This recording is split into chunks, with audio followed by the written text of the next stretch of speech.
दुल्हा रेत बावरिया है। जयति जयति जय जय होते चाहूँ ओरिया। जयति जयति जय जय होते चाहूँ ओरिया। सुर करे सुमन की झरिया है। चारों दुल्हा देत भंवरिया है।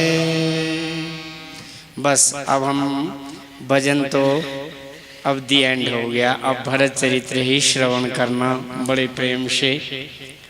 अब आपको बहुत सुंदर कथा सुनाते हैं भाव के साथ।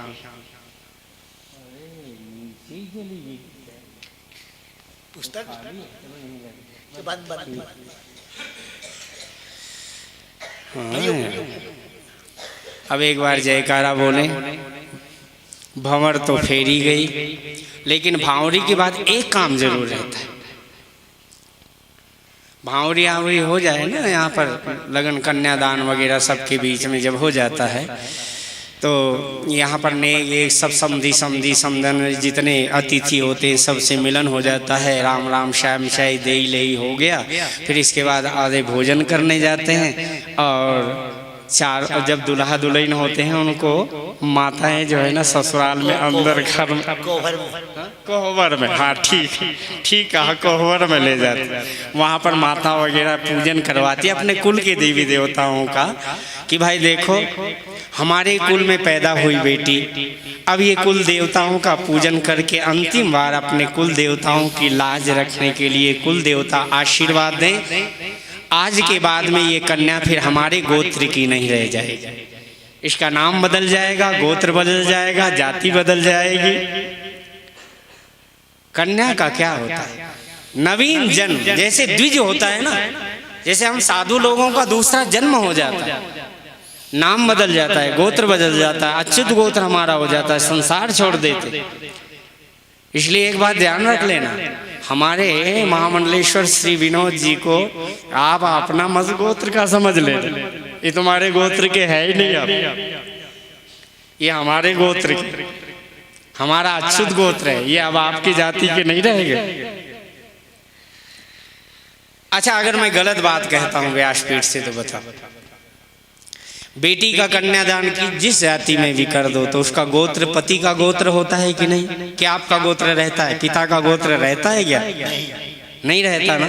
जब पिता का गोत्र नहीं रहता है तो गोत्र के ऋषि नहीं रहते हैं। वो तो पति को ही समर्पित अर्धांगिनी बन चुकी है। अब इतना सब संस्कृति बदल जाती है, नाम बदल गया। और आप अगर सचमुच में एक बात देखो तो भाई भाई का फिर खून नहीं मिलता। अगर संत हो जाए, नामकरण गुरु दीक्षा दे दी और कंठी पहना दी तो फिर वो द्विज हो गए, उनका गोत्र अच्युत हो गया,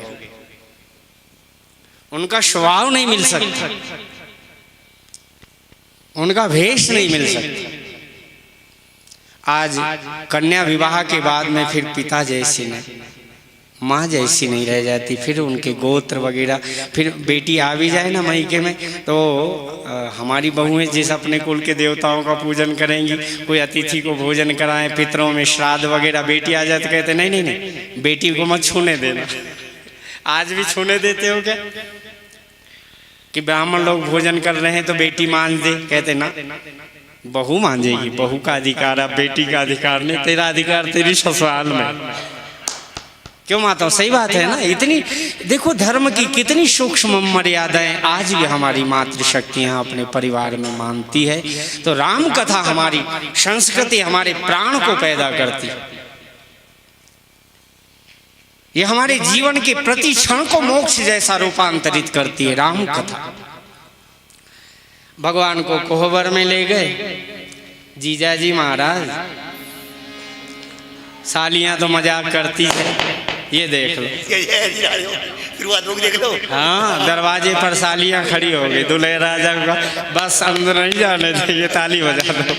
जय हो, बोलिए रामलला सरकार की जय। सालियों ने, अरे महाराज कहीं कहीं तो ऐसी मजाक करती है सालियाँ, पूछो मत, जूते उते छुपाए देंगे। नेक दो, अरे हमने तो कहीं सुना है कि वो पलंग था ना, उसके ऊपर लकड़ियाँ छोटी छोटी पतली रख दी हर की, और ऊपर गद्दा बिछाया, दूल्हा तो ठाट से अकड़ करके गया, जीजाजी बैठो प्रेम से, सालियों ने, और बैठने गए पाँव ऊपर और सिर नीचे बेचारे।